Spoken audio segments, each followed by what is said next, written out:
How to Change Your Life by Getting Unstuck. Olivia Nave, reviewing emotional agility.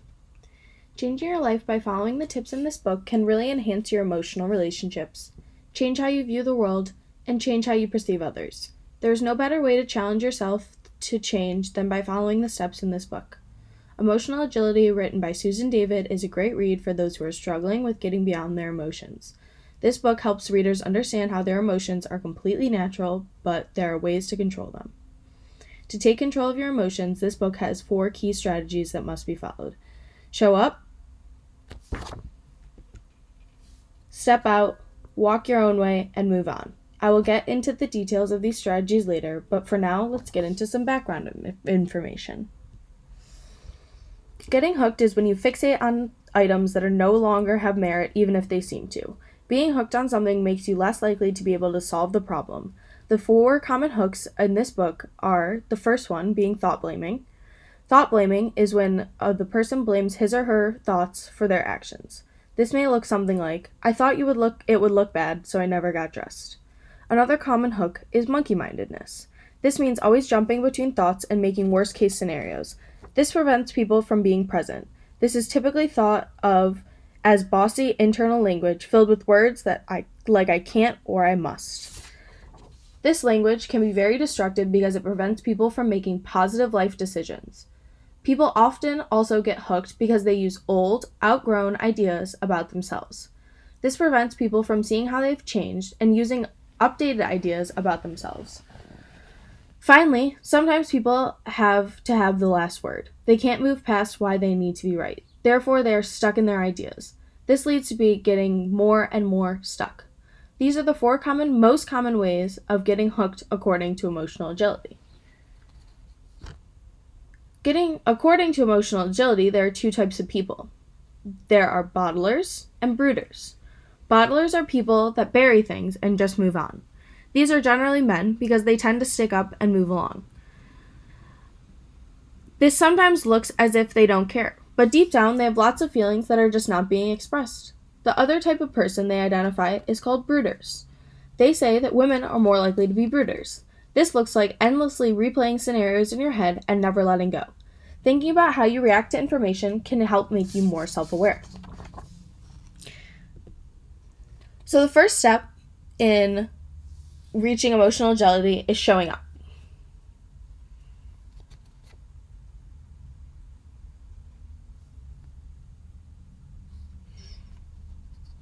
Showing up is about recognizing why you are feeling the way you are. There are 3 elements of showing up: practicing self-compassion, choosing willingness, and learning from thoughts and emotions.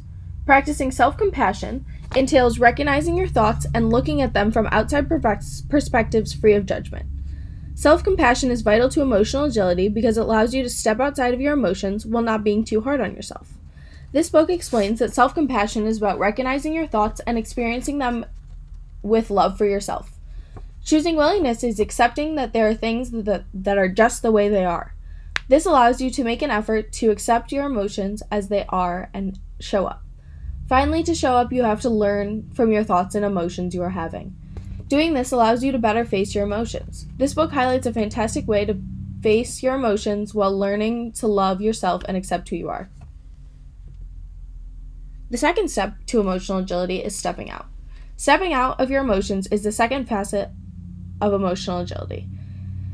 This tactic creates space for people to look objectively at their emotions and assess them with a level head.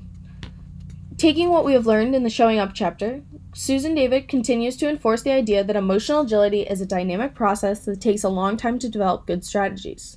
Stepping out allows readers to see themselves as they really are and notice with curiosity, create space between, and let go. Creating space between means that you can create space between you and your thoughts. A good example used in the book is the imposter syndrome. Imposter syndrome is where someone feels as if they do not belong. This leads them to not accepting their full potential because they are bogged down by their thoughts. Creating space in this situation is recognizing that the thoughts you are having, but only acting on the ones that really matter in the moment for life you want to live. Making sure your thoughts are not controlling you is one of the best things you can do for yourself. There's so much value in creating space between the things you want to focus on and the things that are bringing you down. Recognizing your thoughts and choosing to step out of them is critical to emotional agility. The last step with stepping out is letting go. To let go, you have to unhook from your emotions. Sometimes you have to look at the situation and realize it is out of control. There is nothing more you can do, and you have to unhook. By unhooking, you are stepping out of your emotions into a place where you can face them objectively and handle them maturely. The third step in emotional agility is walking your why. To fully become emotionally agile, you must embrace your values by walking your why. Thinking about values can be intimidating, but you must approach them with an open mind. Continuing skills from the previous chapters, you begin to look objectively at your emotions and identify what really makes life living. Those are your values. Being able to identify values and act upon is a key point of emotional agility. This idea that you can act on your values is called walking your values. Walking your values is extremely important because you act on important things and leave unimportant things behind. Once you have identified values, stepped out, and shown up, it's time to move on. To do this, there's the tiny tweak principle. This includes tweaking your mindset, tweaking motivations, and tweaking habits. By doing these things, you can fully embrace the idea of emotional agility. Moving on also includes the teeter-totter principle. This encourages people to live at the edge of their ability and choose courage over comfort, and opt for what is realistic. Emotional agility is complete once you have shown up, stepped out, walked your why, and move on. Finally, you are able to face your emotions properly with values in mind of self-respect and kindness, and stepping out to become objective to your emotions. These steps free you from being hooked. While I found this book to be incredibly helpful, I'm not sure everyone would. There are many people who would not look objectively at themselves or simply do not need to. There are many ways to face your emotions that are not mentioned in the book. You might also think this book is not specific enough. While there are many examples used in the book, some people may think it doesn't serve enough examples or use them well enough. However, I would say that this book does have its flaws. It provides an excellent resource for those who would need to understand their emotions better. This book will allow you to recognize how to get unstuck and therefore take advantage of life. There is so much to live for, and this book highlights how to move on from your emotions while still recognizing them. Some of my favorite parts about this book were that it includes many examples, very diverse set of examples. It has examples of relationships, it has examples of parents, it has examples of children. It has a wide array of examples. It's really readable and interesting. It's a quick read. It's really great. And it quickly engages the readers through examples and personal stories. The final summary is, if you would like to get a book that quickly engages, explains how most people operate, and how to move on from that, this is a book from you. So,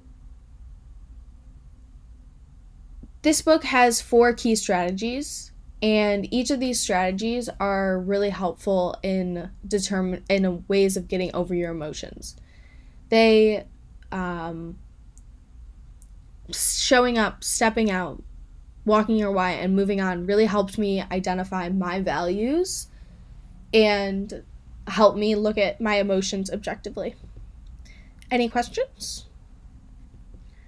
And this is the reference.